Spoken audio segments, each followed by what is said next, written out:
Olha, eu quero convidar para ir comigo na live, facebook.com/FM Campestre. Vou bater um papo agora com o Marcos Farto, que é especialista em trânsito, vai falar para a gente um pouco sobre as mudanças. Você sabe que hoje está entrando em vigor aí algumas novidades na lei de trânsito, no Código de Trânsito Brasileiro, e a gente traz aí o Marcos Farto para comentar um pouco a respeito desse assunto. Estou começando essa live no facebook.com/FM Campestre. É muito importante você ficar atento, porque interfere diretamente na nossa vida. Achar que trânsito é só para quem dirige, você está muito equivocado, porque se você é pedestre, você também faz parte do processo.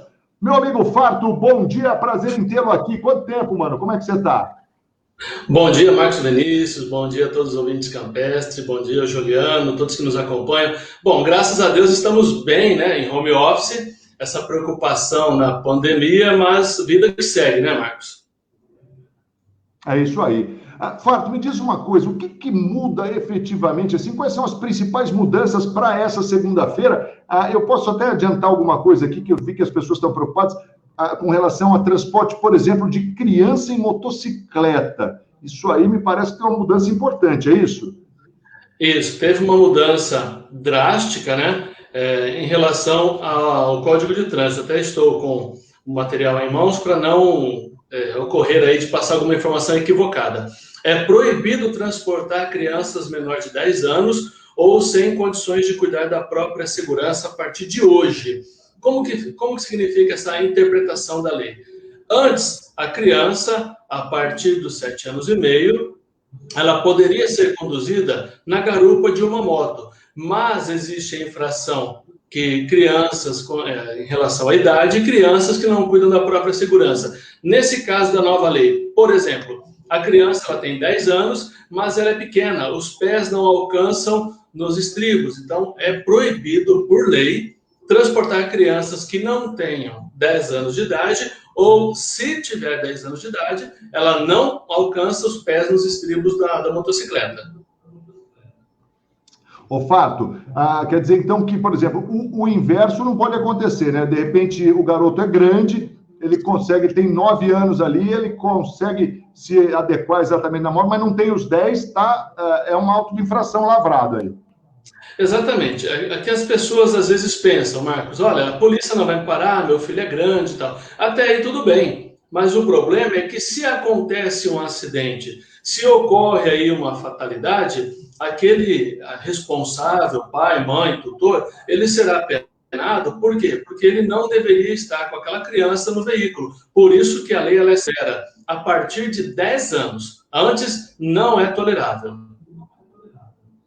Bom, tá certo. O que mais que você destaca aí como mudança, Farto, importante aí no código? Bom, vamos então seguir pegar uma sequência aqui, né? A respeito da autuação, nós temos em matéria de renovação de carteira de habilitação a mudança mais gritante em relação a tudo isso. Quem possui menos de 50 anos terá a renovação da sua carteira com um espaço longínquo, né? Terá ali 10 anos para poder renovar a sua carteira. Então, aqueles que, a partir de hoje, ainda não completaram 50 anos, ao renovarem a carteira de habilitação, irão renová-la só daqui a 10 anos. Para aqueles que têm já 50 anos, aí vem a própria alteração da lei, deixa eu me pegar aqui, de 50 a 70 anos, a renovação ficará no prazo de 5 anos. E aqueles que possuem mais de 70 anos, a renovação será com o prazo de 3 anos. Aí a pessoa pode perguntar, poxa, mas eu vou fazer 50 anos o ano que vem. Eu posso antecipar a renovação? Não, não vai conseguir. Por exemplo, eu tenho 48, vou fazer 49 esse ano, mas a renovação da minha carteira é só daqui 2 anos. Então, ainda que eu queira aproveitar essa lei para a renovação, não conseguirei. Então, fica essa vantagem para as pessoas mais jovens, né? Outra mudança considerável, Marcos, é em relação à pontuação. Eu sempre adverti e sempre orientei, seja em cursos, palestras, aulas, que a infração de trânsito, ela é uma questão muito preocupante, porque as pessoas querem ter aquela vantagem é minha primeira multa, é minha primeira falha, mas no trânsito basta um erro e esse erro pode ser fatal. Então, com essa alteração, o que houve de favorecimento para o condutor infrator?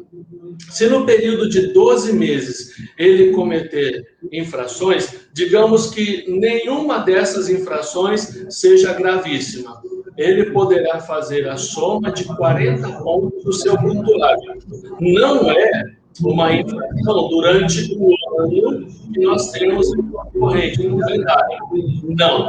Se a pessoa cometeu uma infração hoje, dia 12 de abril de 2021, começa a contagem de pontos.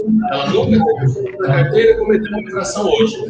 De hoje até 12 de abril do ano que vem, de 2022, e as infrações que ela cometeu não houver elencado nenhuma infração gravíssima, ela pode ter até 39 pontos.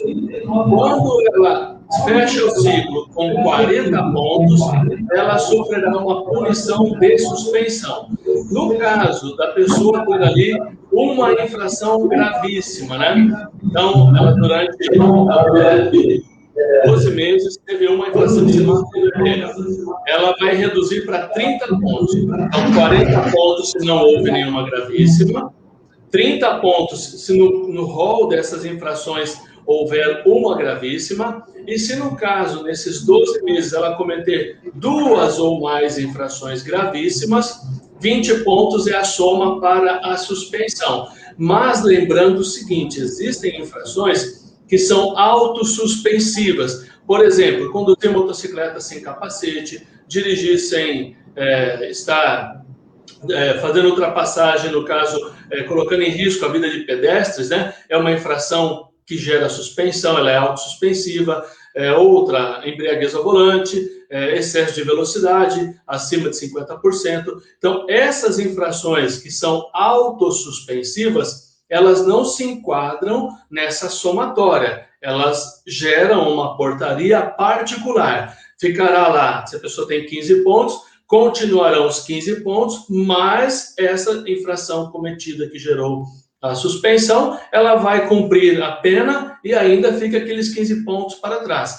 No caso do motorista profissional, aquele da categoria C, D ou E, independente da quantidade de pontos, são 40. Então, se ele cometeu uma infração gravíssima, grave, se foram lá 3, 4 infrações gravíssimas, ele não terá a carteira suspensa antes dos 40 pontos. A não ser que seja uma infração autossuspensiva.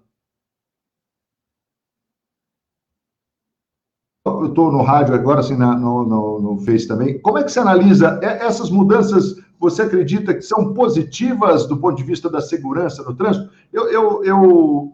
Com relação ao transporte da motocicleta das crianças aí, eu fico pensando, embora a gente pense muito na segurança, mas eu fiquei imaginando também quantas mães que criam seus filhos sozinhas, que levam seus filhos para a escola e para as demais atividades aí na sua Honda Bis, fazer propaganda Bis aqui, mas pode dizer, né, naquela motocicleta e tal, e que agora estão, assim, em maus lençóis.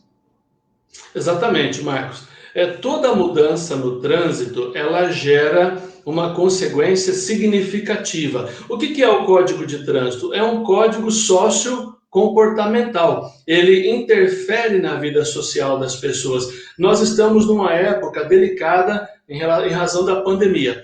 O transportador escolar, ele foi literalmente prejudicado. Ele não pode, ele até faz a sua atividade laboral, mas em decorrência da pandemia isso está um tanto quanto prejudicado. Aí aquela família que possui aí uma condição social não suficiente para pagar o transporte coletivo, ele tem a motocicleta, que é um modo de transporte econômico e versátil. Nesse caso, essa pessoa está prejudicada. Ela estará prejudicada porque ela não pode transportar a criança na motocicleta, seja para a escola, seja para um clube, seja para o médico, onde quer que vá. Então, essa mudança prejudicou a questão social. Agora, se nós olharmos para o viés de segurança, que você comentou, existe aí o benefício. Por quê?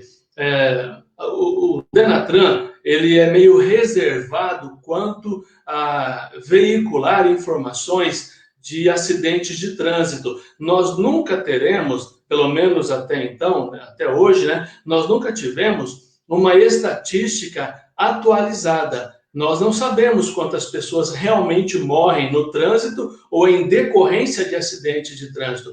A última estatística que foi veiculada, tem 13 anos, eram 7 mil crianças por ano que morriam no trânsito. É claro, isso já passou, já está ultrapassado, mas que sejam 10 mil crianças mortas no trânsito, em decorrência, e a maioria delas, vítimas de motocicleta.